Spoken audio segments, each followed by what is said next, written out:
আসসালামু আলাইকুম রহমতুল্লাহি বারাকাতু।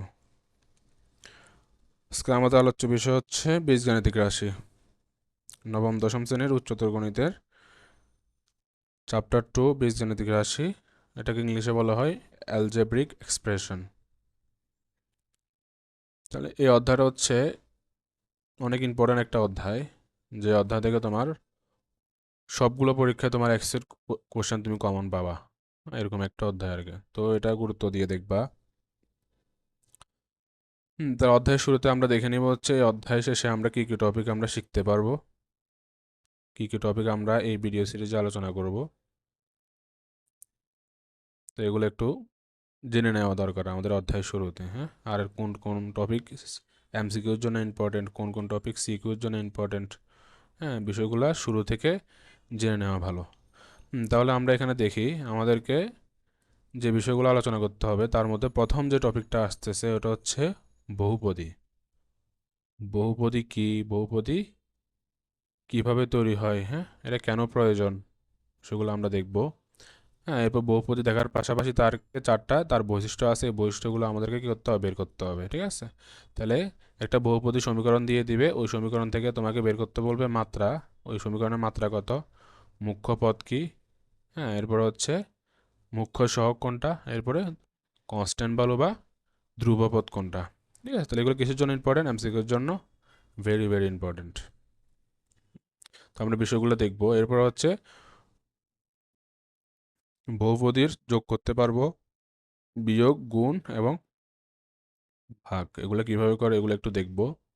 হ্যাঁ, এরপরে আমরা দুইটা উপপাদ্য শিখবো, একটা হচ্ছে ভাগশেষ উপপাদ্য আর একটা হচ্ছে কি উৎপাদক উপপাদ্য, ঠিক আছে। এটা সিকিউ ঘতে মাঝে মাঝে এটা থেকে কোশ্চেন আসে। হ্যাঁ, এরপরে আমরা এরপরে টপিকটা দেখবো হচ্ছে সমমাত্রিক রাশি, কয়েকটা রাশি শিখবো, একটা হচ্ছে সমমাত্রিক রাশি, প্রতিসম রাশি, এরপর হচ্ছে কি চক্রক্রমিক রাশি। হ্যাঁ, এই তিনটা টপিক থেকে আলোচনা করব। এখানে কয়েকটা সিলেক্টিভ ম্যাথ আছে, ওই ম্যাথগুলোই তোমার পরীক্ষা বারবার আসবে, বিশেষ করে সিকিউ 3-তে এখান থেকে কোশ্চেন বেশি আসে। হ্যাঁ, এরপর হচ্ছে আমাদের সবচেয়ে বেশি ইম্পর্ট্যান্ট এই অধ্যায়ের, ওটা হচ্ছে কি মূলদ ভগ্নাংশকে আংশিক ভগ্নাংশে প্রকাশ। তাহলে এখান থেকে তোমার 4 নাম্বার কমন পাবাই, বুঝতে পারছো। তো এটা সিকিউ ঘয়ের জন্য আসবে, হ্যাঁ। তো বিষয়গুলো একটু আমরা শুরু থেকে আলোচনা করব। তাহলে আজকে লেকচারে আমরা আলোচনা করব হচ্ছে বহুপদীর ধারণা, বহুপদীর যোগ বিয়োগ গুণ বা কীভাবে করা হয়, আমরা আজকে লেকচারে এতটুকু আলোচনা করব। হ্যাঁ, তো শুরু থেকে শেষ পর্যন্ত দেখো, অবশ্যই খাতা কলম নিয়ে বসতে হবে, যে ম্যাথগুলো করাবো এগুলো একটু কি করবা, নোট করে রাখবা, হ্যাঁ। তাহলে আজকে যে টপিকটা আলোচনা করবো ওটা বেশিরভাগ তোমার এমসিকিউ বেসড হবে, ঠিক আছে। হ্যাঁ, এমসিকিউ এখান থেকে এমসিকিউ বেশি আসবে। তো বিষয়গুলো একটু মনোযোগ দাও, এমসিকিউ সলভ করতে গিয়ে তোমার আর সমস্যায় পড়তে হবে না, হ্যাঁ। হ্যাঁ, তাহলে আমরা বহুপদী কি একটু যদি দেখার চেষ্টা করি, তার আগে আমাদেরকে 3টি কিওয়ার্ড সম্পর্কে জানতে হবে আর কি, হ্যাঁ। তাহলে কিওয়ার্ডগুলো কি কি, ভ্যারিয়েবল সম্পর্কে তো জানো নাকি, ভ্যারিয়েবল, ভ্যারিয়েবলকে কি বলে, বাংলাতে কি বলে, চলক বলে। এরপরে আরেকটা জানতে হবে তোমাকে, কনস্ট্যান্ট, কনস্ট্যান্ট মানে কি ধ্রুবক। হ্যাঁ, এরপরে আরেকটা জানতে হবে তোমার অপারেটর। ঠিক আছে। তাহলে এই তিনের সমন্বয়ে আমাদেরকে কি গঠিত হয়, আমাদের এক একটা বহুপদী সমীকরণ বা পলিনোমিয়াল ইকুয়েশন গঠিত হয়। তাহলে এই তিনটা সমন্বয়ে কি হয়, আমাদের পলিনোমিয়াল ইকুয়েশন গঠিত হয়।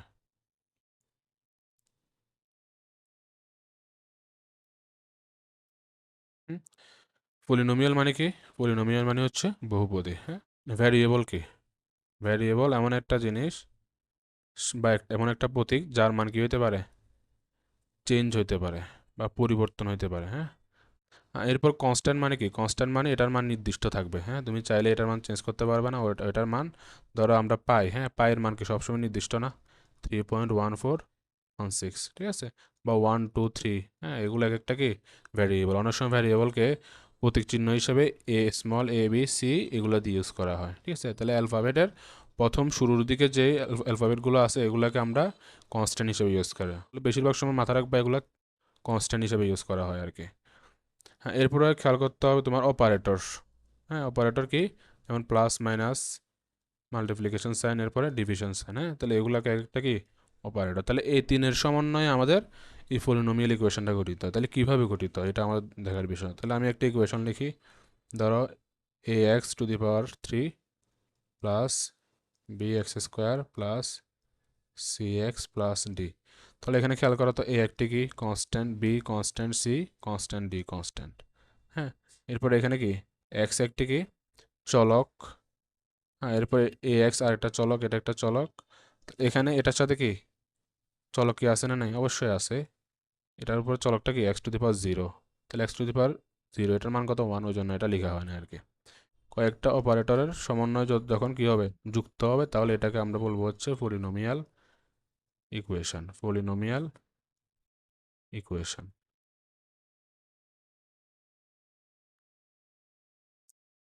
বুঝছো?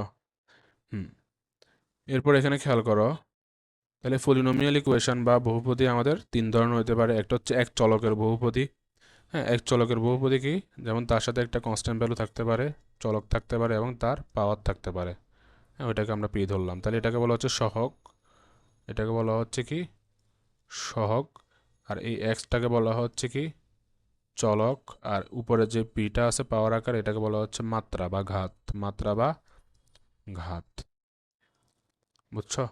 হুম, যেমন এটার একটা এক্সাম্পল যদি বলি, এক চলকের এক্সাম্পল কেমন হতে পারে, আমরা উপরে যে এক্সাম্পলটা লিখছি ওইটা এক চলক। আর আরেকটা লিখতে পারি x² plus bx plus c। হ্যাঁ, তাহলে এখানে চলক কয়টা? একটা না, x শুধু চলক। হ্যাঁ, তাহলে এটাকে তুমি প্রকাশ করা হয় এইভাবে, পি অফ এক্স। তাহলে পি মানে কি পাওয়ার? না, পি মানে হচ্ছে পলিনোমিয়াল। পলিনোমিয়ালের পি দিয়ে প্রকাশ করা। হ্যাঁ, তাহলে এখানে যে ব্র্যাকেটের মতো যে অ্যালফাবেটটা লিখছে এটা দিয়ে আমরা চলক প্রকাশ করি।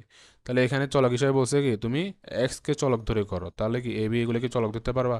তাহলে ওনারা বলে দিচ্ছি তোমাকে কি করতে হবে, শুধু একটি চলক হবে, ওটা হচ্ছে এক্স, আর বাকি সবগুলা কি ধ্রুবক। ঠিক আছে, এরপরে দুই চলক।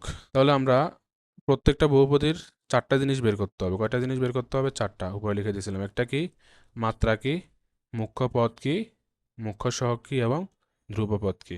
তাহলে আমরা প্রথমে যে এক্সাম্পলটা লিখছিলাম, a(x³ plus b(x² plus cx plus d)। তাহলে এখানে খেয়াল করো তো, এখানে এটা আলাদা একটা বহুপদী। হ্যাঁ, এটার মাত্রা কত? মাত্রা মানে কি পাওয়ার, এটা 3। তাহলে এটার মাত্রা হচ্ছে আমাদের 3। এটার মাত্রা হচ্ছে কত? 3। এরপর এটা আলাদা একটা বহুপদী, এটার মাত্রা কত? 2। মাত্রা বলতে চলকের উপর পাওয়ারটা বোঝায় আর কি। এটা আলাদা একটা বহুপদী, এটার মাত্রা কত? 1। এটার সাথে কিছু না, মানে কি x⁻0 আছে, তাহলে এটা মাত্রা কত? 0। তা এটার মাত্রা 3, এটার মাত্রা 2, এটা 1, এটা 0। এখন তোমাকে জিজ্ঞাসা করা হয়েছে যে পলিনোমিয়াল ইকুয়েশনের মাত্রাটা কত। এটা একটা ইকুয়েশন, তাহলে এই সম্পূর্ণ ইকুয়েশনের মাত্রা যদি জিজ্ঞেস করে, তখন সর্বোচ্চ যে মাত্রাটা বা ঘাতটা ওইটা হচ্ছে পুরা ইকুয়েশনের ঘাত। বুঝছো? তাহলে সর্বোচ্চ কত এখানে? 3। তাহলে এখানের এই সমীকরণের মাত্রা হবে আমাদের 3। বুঝতে পারছি? হ্যাঁ, এখন সর্বোচ্চ যে মাত্রাটা আছে ওই মাত্রা যে পদকে ধারণ করে ওই পদটাকে বলা হচ্ছে আমাদের মুখ্য পদ। ওই পদটাকে কি বলা হয়?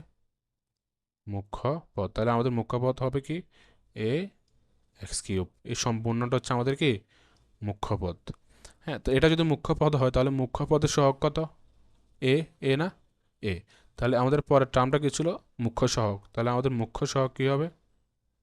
আমাদের মুখ্য সহগ হবে হচ্ছে এ। হ্যাঁ, তাহলে এই সমীকরণে খেয়াল করো তো, এই সমীকরণে তাহলে কনস্ট্যান্ট ভ্যালু কোনটা? এটা না, এ ডি না? বুঝছো? তাহলে ধ্রুবপদ কত হবে? ধ্রুবপদ হবে ইজিক্যাল টু ডি। তাহলে প্রত্যেকটা বহুপদী সমীকরণে তোমার এই চারটা জিনিস বের করে জানতে হবে তোমাকে। এগুলো এমসিকিউতে আসবে। বুঝছো? হ্যাঁ, তাহলে আমরা আরও কয়েকটা এক্সাম্পল দেখলে আশা করি বিষয়গুলো ক্লিয়ার হয়ে যাবে। তাহলে আমরা চারটা জিনিস মাথায় রাখবো, একটা হচ্ছে মাত্রা, মুখ্য পদ, মুখ্য সহগ এবং ধ্রুবপদ। হ্যাঁ, এই চারটা জিনিস বের করে জানতে হবে। এরপরে আমরা এক চলকের বহুপদী কি এটা দেখে ফেললাম। এরপরে আসা হচ্ছে দুই চলকের বহুপদী। দুই চলকের বহুপদী নাম দেখে বুঝতে পারছো এখানে চলক থাকবে কয়টা? দুইটা চলক থাকবে। তো এটা সাধারণ সমীকরণটা যদি আমরা একটু লিখি, C X to the power P Y to the power Q, তাহলে এক্স একটা চলক, ওয়াই আর একটা চলক, বুঝছো? হ্যাঁ, এটা একটা এক্সাম্পল যদি দিই, ধরো P of X comma Y is equal to 8x cube plus Y cube minus 4x square plus 7xy plus 2y minus 6। তাহলে এখানে খেয়াল করো তো, এটা একটা পদ, এটা আলাদা একটা পদ, এটা আলাদা, তাহলে প্রত্যেকটা আলাদা একটা পদ। তাহলে এখানে এই পদের মাত্রা কত? 3। এখানে x এর মাত্রা কত? 2। এখানে x এর মাত্রা কত? 1। এখানে নাই। এখানে y এর মাত্রা কত? 3। তারপরে এখানে y এর মাত্রা 1, y এর মাত্রা 1। হ্যাঁ, তাহলে দুই চলকের যেই বহুপদীগুলো আছে এগুলোর মাত্রা কিভাবে বের করবা? x এর মাত্রাকে আমরা যদি p ধরি, y এর মাত্রাকে যদি q ধরি, ওই দুইটাকে তুমি যোগ করলে যোগফলটা হচ্ছে কি আমাদের মাত্রা। তাহলে x এর সর্বোচ্চ ঘাত আছে আমাদের কত? 3। y এর সর্বোচ্চ ঘাত আছে 3। তাহলে যোগ করলে কত আসতেছে? 6। এই 6টা হচ্ছে আমাদের কি এই সম্পূর্ণ বহুপদী সমীকরণের মাত্রা, বুঝছো? তাহলে চলক যদি দুইটা থাকে ওইটাকে আমরা বলবো হচ্ছে কি দুই চলকের বহুপদী। তাহলে তিন চলকের কি হবে? চলক থাকবে কয়টা? তিনটা, সিম্পল। তাহলে চিন্তা করো P of X comma Y comma Z. তো এরকম একটা যদি সমীকরণ লিখি, ধরো X cube plus Y cube plus Z cube minus 3xy Z, তাহলে এখানে চলক কয়টা? তিনটা। আশা করি বুঝতে পারছো। হ্যাঁ, এরপর হচ্ছে কোনটা বহুপদী কোনটা বহুপদী না, এটা বুঝবে কিভাবে? ধরো আমি কয়েকটা ইকুয়েশন দিচ্ছি, এই ইকুয়েশনগুলো কোনটা বহুপদী কোনটা বহুপদী না এগুলো তোমাকে এমসিকিউতে আইডেন্টিফাই করতে বলবে। ধরো আমি একটা এক্সাম্পল দিলাম যে 2x কিউব, এটা কি বহুপদী না বহুপদী না, এটা বুঝবা কিভাবে? এটা কি একটা বহুপদী না বহুপদী না? হ্যাঁ, এরপর ধরো আরেকটা এক্সাম্পল দিলাম 7 মাইনাস 3 স্কোয়ার। হ্যাঁ, এরপর আরেকটা দিলাম হচ্ছে X cube plus X to the power minus 2। হ্যাঁ, এরপর আরেকটা দিলাম ধরো A square minus plus A divided by A cube minus A. হ্যাঁ, তাহলে এরকম তোমাকে যদি একটা ইকুয়েশন দিয়ে যদি বলে এটা কি বহুপদী না বহুপদী না, হ্যাঁ, তো এখন বহুপদী না বহুপদী না এটার জন্য জানতে হলে আমাদেরকে দুইটা শর্ত মাথায় রাখতে হবে। কয়টা শর্ত? দুইটা শর্ত। হ্যাঁ, তাহলে এক নাম্বার যে শর্তটা এটা তোমাকে মাথায় রাখতে হবে যে প্রতিটি পদের, আমাদের যে প্রতিটি পদ থাকবে, অনেকগুলো পদ মিলিত একটা কি বহুপদী সমীকরণ গঠিত হয়। হ্যাঁ, তাহলে প্রতিটি পদের চলকের ঘাত বা মাত্রা কি হইতে হবে? অঋণাত্মক পূর্ণ সংখ্যা হতে হবে, বুঝছো? হ্যাঁ, এরপরে 2 নম্বর পদ সংখ্যা সসীম হবে, পদ সংখ্যা হবে সসীম। সসীম মানে কি? যার শেষটা তুমি জানো, সসীম দ্বারা করছি না ওইরকম আর কি। হ্যাঁ, যে ধারা তুমি শেষটা যে মানটা ওইটা তুমি জানো, বুঝছো, ওইটাকে সসীম বলে আর কি।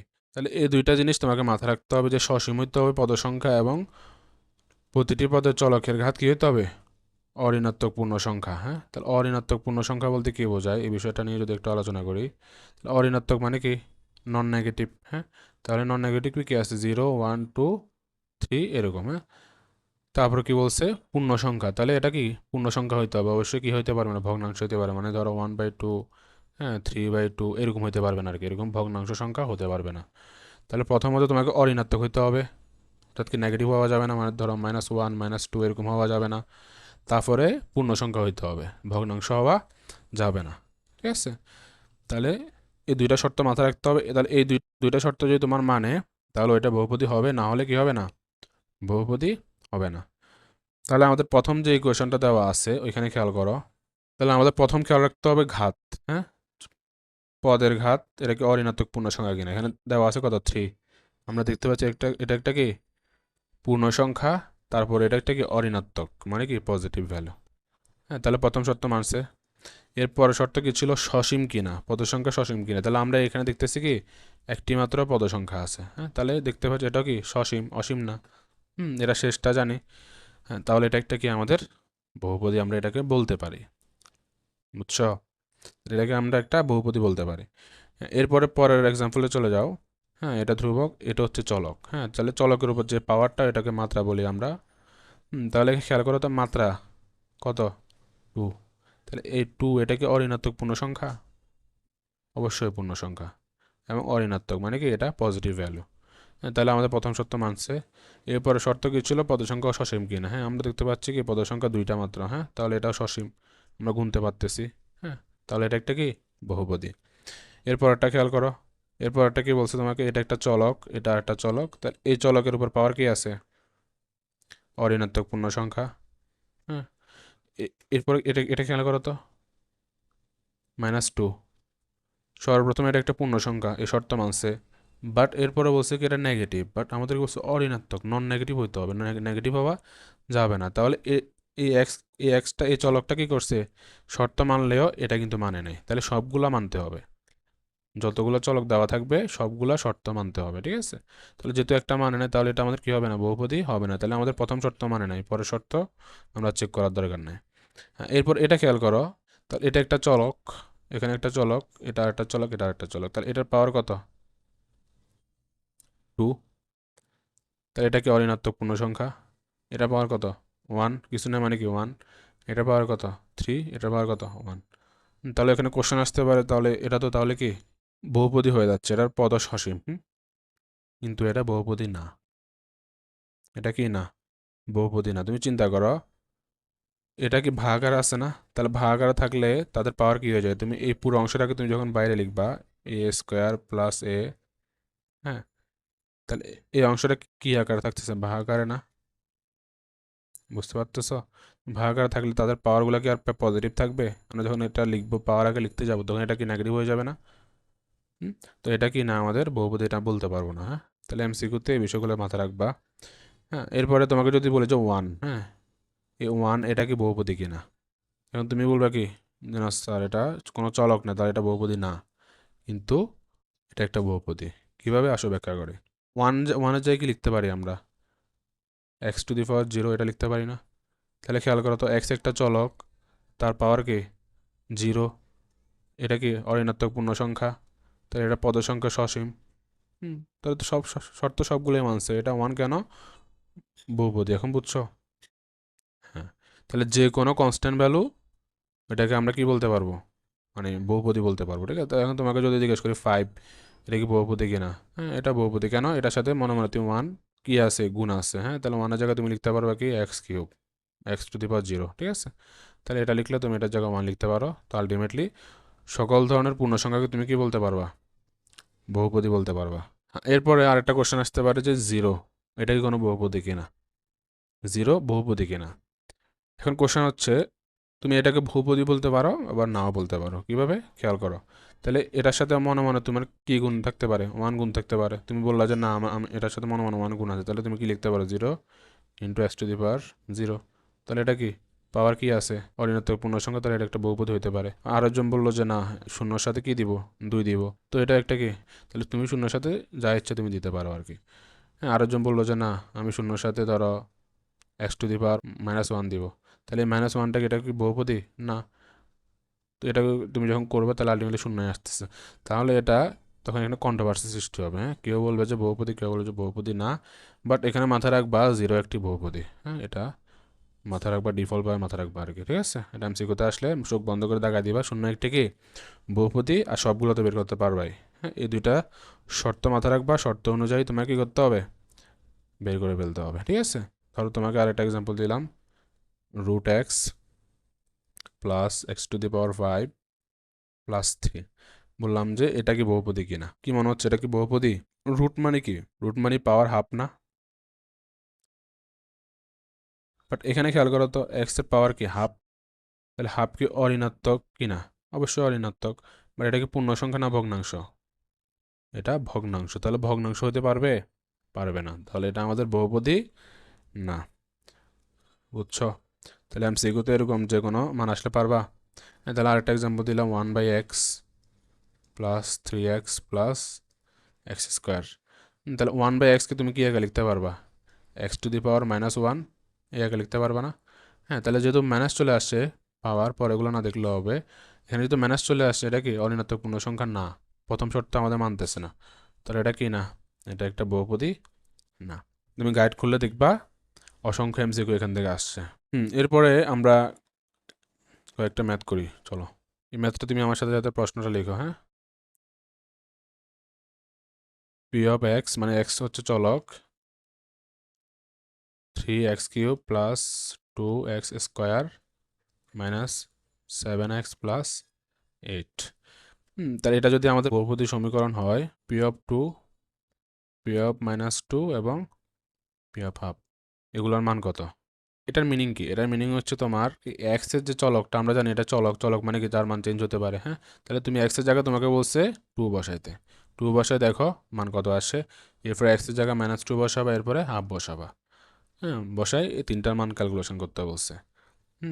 তাহলে তুমি প্রশ্নটা এভাবে লিখবা, যদি P of x is equal two 3x³ plus 2x² minus 7x+8 হয়, তবে পি অফ 2, পি অফ -2 এবং পি অফ হাফ এর মান নির্ণয় করো।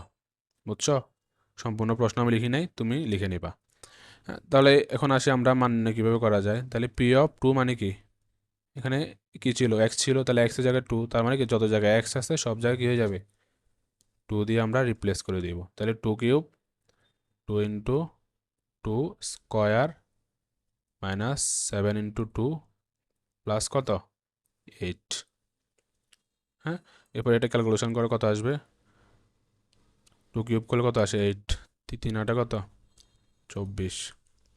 এরপরে 4, 14 গুণে 8, এরপরে এখানে আসতেছে কত 14, এখানে আসতেছে 8, হ্যাঁ। তাহলে তুমি এখানে খেয়াল করো, এখানে কত আসতেছে 26 না। ক্যালকুলেশন করে দেখো তো এটা আনসার 26 কিনা। এরপরটা খেয়াল করো, এরপরটা কি বলছে -2 হলে কী হবে, তাহলে -2টা তুমি করে নিবা, ঠিক আছে। ইজি, -2 জায়গায় 2 এর জায়গায় শুধু -2 বসাবা, আর আমি পরেরটা করে দিচ্ছি। এরপরটা কি বলছে পি অফ হাফ, তাহলে এক্সের জায়গায় কি বসাতে হবে, আমাদের হাফ বসাতে হবে। তাহলে বসা দাও হাফ, এরপরে কিউব 2 ইন্টু হাফ লিখে এরপর তার স্কোয়ার মাইনাস 7 ইন্টু 1/2 প্লাস 8, হ্যাঁ। তাহলে এখানে খেয়াল করো উপরে কত 3 আর নিচে কত আসবে 3/8, হ্যাঁ। এরপরে এখানে কত আসবে 2/4, এখানে কত আসবে 7/2 প্লাস কত 8, হ্যাঁ। এটা ক্যালকুলেশন করো, ক্যালকুলেশন করে আনসার পাওয়া হচ্ছে 43/8। ক্যালকুলেশন করলে আনসারটা পাবা। বুঝছো? তো এগুলা মাঝে মাঝে এমসিকিউতে আসতে পারে আর কি, বুঝছো কি না? এখন তোমাকে ধরো আরেকটা সমীকরণ দিছে, দিয়ে বলছে যে এটার বৈশিষ্ট্যগুলো তোমাকে নির্ণয় করতে বলছে, হ্যাঁ। P of x is equal two 7x⁴ plus, তাহলে তোমাকে বলছে যে এটার মাত্রা নির্ণয় করো, এই সমীকরণের মাত্রা নির্ণয় করো। এরপর বলছে যে মুখ্য পদ কত, এটা দেখাও। এরপরে বলছে যে মুখ্য সহগ কত, এটা দেখাও। এরপরে বলছে যে ধ্রুব পদ কত, এটা দেখাও। এখন বলো তো, ভিডিওটা পজ করে এখানে এই কোশ্চেনের আনসারটা দাও। আশা করি আনসার দেওয়া হয়ে গেছে তোমার। এরপরে খেয়াল করো তো, এখানে আমরা এগুলা এই বৈশিষ্ট্য নির্ণয় করার আগে আমাদের প্রথম চেক করতে হবে কি, আমাদের যে সমীকরণটা দেওয়া আছে এটা কি আসলেই বহুপদী কিনা। তাহলে এই পদটা দেখে খেয়াল করো তো, এটা কি বহুপদী, অঋণাত্মক পূর্ণসংখ্যা পদসংখ্যা সসীম, ঠিক আছে। এটা দেখে খেয়াল করো তো, অঋণাত্মক পূর্ণসংখ্যা পদসংখ্যা সসীম, অঋণাত্মক পূর্ণসংখ্যা পদসংখ্যা সসীম। এখানে খেয়াল করো তো, এটা 7/x মানে কি, এটা কি আমরা এভাবে লিখতে পারি না, 7কে এক পাশে নিয়ে আসলে 1/x, তাহলে 1/x মানে কি 7 ইন্টু -x না। এটা কি অঋণাত্মক পূর্ণসংখ্যা না, এটা ঋণাত্মক পূর্ণসংখ্যা, ঠিক আছে, বাট এটা ঋণাত্মক পূর্ণসংখ্যা, অঋণাত্মক পূর্ণসংখ্যা না। তাহলে আমাদের বহুপদী হওয়ার জন্য কি করতে হয়, অঋণাত্মক পূর্ণসংখ্যা হইতে হয়। তাহলে তোমার মান বের করার আগে খেয়াল রাখতে হবে, তুমি মান তো পরে বের করবা, হ্যাঁ, আগে খেয়াল রাখতে হবে এটা কি বহুপদী কিনা। তাহলে আমরা দেখতে পাচ্ছি এটা কি না, এটা বহুপদী না, তো আমরা মান কি বের করবো, হ্যাঁ। তাহলে এটা মানগুলো বের করার দরকার না, এটা বহুপদী না। বুঝছো? তাহলে এরকম তোমাকে যদি মানগুলো বের করতে হয়, তোমাকে আগে চেক করতে হবে যে ইকুয়েশনটা দেওয়া আছে এটা আসলেই বহুপদী কিনা, হ্যাঁ। তো এমসিকিউতে বিষয়গুলো একটু ঠান্ডা মাথায় চিন্তা করবা, এটা আসলে কি বহুপদী কিনা, হ্যাঁ। ধরো এরপর তোমাকে আরেকটা ইকুয়েশন দেওয়া আছে, ধরো P of X comma Y 7x³ y⁴ - 7 X to the power 4 Y square plus X to the power 1 Y to the power 4 minus X square. এখানে খেয়াল করো, বলছে এটার ক্ষেত্রে এই 4টা পদ তোমাকে বের করতে বলছে, হ্যাঁ, বৈশিষ্ট্য তোমাকে বের করতে বলছে। তাহলে কিভাবে বের করতে পারবা? খেয়াল করো তো, কিভাবে বের করবা? কি বলছিলাম, যখন চলক দুইটা হবে, দুই চলক হবে, তখন তাদের পাওয়ারগুলো কি করতে হয়? যোগ করতে হয়। তাহলে এখানে খেয়াল করো, এক্স এর পাওয়ার কত? 3, ওয়াই এর পাওয়ার কত? 4, দুইটা যোগ করলে কত হয়? 7। তাহলে সম্পূর্ণ এই যে পদ দেওয়া আছে, এই পদের মান কত? সব মাত্রা কত হবে? 7। এখানে কত? 4 প্লাস 2 6, 4 প্লাস 1 5, এখানে একটাই চলক, এখানে 2, এখানে তো 0। বুঝছো? তাহলে এখানে সর্বোচ্চ মাত্রা কত? 7। তাহলে এই সমীকরণের, বহুপদী সমীকরণের মাত্রা হচ্ছে কত? 7। তাহলে মাত্রা, সর্বোচ্চ মাত্রা যেহেতু 7, তাহলে সর্বোচ্চ মাত্রা যুক্ত পদকে কি বলা হয়? মুখ্য পদ বলা হয় না? তাহলে মুখ্য পদের জায়গায় কি বসবে? 7x³ Y to the power 4, এটা হচ্ছে আমাদের মুখ্য পদ। তাহলে মুখ্য পদের সহগ কত? 7। তাহলে মুখ্য সহগের জায়গায় বসবে কি? 7। এরপরে কনস্ট্যান্ট ভ্যালু কত? কনস্ট্যান্ট ভ্যালু হচ্ছে 3। বুঝছো? তাহলে তোমাকে এক চলক বিশিষ্ট বহুপদী দেখ, বা দুই চলক বিশিষ্ট দেখ, বা তিন চলক বিশিষ্ট দেখ, আশা করি বের করতে পারবা। তাহলে আমরা 1 নম্বর টপিকটা আমরা শেষ করলাম। আর একটা টপিক হচ্ছে কি, বহুপদীর যোগ বিয়োগ গুণ ভাগ। হ্যাঁ, তাহলে যোগ বিয়োগ তো দেখলাম। হ্যাঁ, যোগ বিয়োগ মানে কি? স্বাভাবিক, যেখানে কি বহুপদীগুলো থাকেই যোগ বিয়োগ আকারে থাকে। এখন হচ্ছে গুণ ভাগ ক্ষেত্রে কি হবে? ধরো আমাদের কাছে দুইটা বহুপদী সমীকরণ দেওয়া আছে। আমাদের কাছে দুইটা, একটা হচ্ছে পি অফ এক্স, হ্যাঁ, আর একটা হচ্ছে ধরো কিউ অফ এক্স। দুইটা আমাদের বহুপদী দেওয়া আছে। এখন তোমার কথা হচ্ছে, আমরা এই বহুপদীগুলোকে কি করব? সিম্পলি গুণ করব। বহুপদী দুইটাকে সিম্পলভাবে গুণ করব। এখন কথা হচ্ছে, বহুপদীগুলোকে তুমি যখন গুণ করবা, তাদের মাত্রা কি হবে? হ্যাঁ, বহুপদী যখন গুণ করবা, তাদের মাত্রা হবে সিম্পল, তাদের মাত্রাগুলা যোগ করে দিবা। পি অফ এক্স এর মাত্রা যোগ কিউ অফ এক্স এর মাত্রা। এরপর মুখ্য সহগ কি হবে? তাদের মুখ্য সহগ পি অফ এক্স এর সহগ ইন্টু কিউ অফ এক্স এর সহগ। তাহলে ভাগের ক্ষেত্রে কি হবে? এখানে যদি প্লাস হয়, ভাগের ক্ষেত্রে হবে মাইনাস। বুঝছো? আর এখানে যদি যেহেতু ইন্টু আছে, ভাগের ক্ষেত্রে এখানে কি হবে? ভাগ হবে, ভাগ করতে হবে। আশা করি বুঝাতে পারছি। এখন খেয়াল করো, তুমি যখন পি অফ এক্স, এটা একটা বহুপদী, তুমি এটাকে যোগ করছো আর একটা বহুপদীর সাথে, তুমি অলওয়েজ কি পাবা? পলিনোমিয়াল পাবা। পলিনোমিয়াল। তুমি দুইটা বহুপদীকে যোগ করলে সবসময় আরেকটা বহুপদী পাবা। ধরো তুমি পি অফ এক্স একটা বহুপদী, তার সাথে তার থেকে আরেকটা বহুপদী একটা বিয়োগ করলা, তখনও তুমি কি পাবা? পলিনোমিয়াল পাবা। হ্যাঁ, ধরো তুমি P of X into Q of X দুইটা বহুপদীকে গুণ করলা, তখনও তুমি কি পাবা? পলিনোমিয়াল পাবা। বাট ব্যতিক্রম তখনই যখন তুমি ভাগ করতে যাবা। তুমি যখন দুইটা বহুপদীকে ভাগ করবা, তখন কখনো কখনো তুমি পলিনোমিয়াল পাবা, আবার কিছু ক্ষেত্রে তোমার পলিনোমিয়াল হবে না। বুঝছো? তাহলে সবসময় কি না, পলিনোমিয়াল এটা থাকবে না। যেমন ধরো তুমি একটা পলিনোমিয়াল তোমাকে দেওয়া আছে এক্স টু দি পাওয়ার 4, আর একটা দেওয়া আছে x to the power cube. তাহলে তোমাকে বলছে যে এই দুইটাকে তুমি ভাগ করলা। হ্যাঁ, তো তুমি ভাগ করলো, ভাগ করলে কত আসবে? উপরে 4টা, নিচে 3টা, কাটাকাটি করলে উপরে একটা থাকে। এটা পাওয়ার কত? 1। তাহলে এটা একটা কি? বহুপদী। তাহলে দুইটা পলিনোমিয়ালকে তুমি যখন ভাগ করছো, আর একটা পলিনোমিয়াল পাইছো। হ্যাঁ, এখন তোমাকে বলছে উল্টা কাজটা করো তো। তুমি এক্স কিউবটাকে উপরে রাখো, এক্স টু দি পাওয়ার 4টাকে নিচে রাখো। তাহলে কি আসতেছে? কাটাকাটি করলে উপরে 3টা কাটা যাচ্ছে, নিচে 3টা কাটা যাচ্ছে, আর নিচে একটা থাকতেছে না। তাহলে 1/x। তাহলে 1/x মানে কি? এক্স টু দি পাওয়ার -1 না? তাহলে কি এটা কি পলিনোমিয়াল? পলিনোমিয়াল না, কারণ কি এটা অঋণাত্মক পূর্ণ সংখ্যা না। বুঝতে পারছি? তাহলে ভাগ করলে সব সময় এটা পলিনোমিয়াল হতেও পারে, নাও হতে পারে। আর যোগ বিয়োগ গুণের ক্ষেত্রে সব সময় তুমি পলিনোমিয়ালই পাবা। তো এতটুকুই। আল্লাহ হাফেজ, ভালো থাকো, সুস্থ থাকো। যে টপিকগুলো পড়াইছি, বহুপদী ধারণা, তার 4টা বৈশিষ্ট্য নির্ণয় করা, এবং কখন বহুপদী হবে কখন হবে না, বিষয়গুলো একটু প্র্যাকটিস করবা। ঠিক আছে? তো আল্লাহ হাফেজ, আসসালামু আলাইকুম রহমতুল্লাহি ওয়া বারাকাতুহু।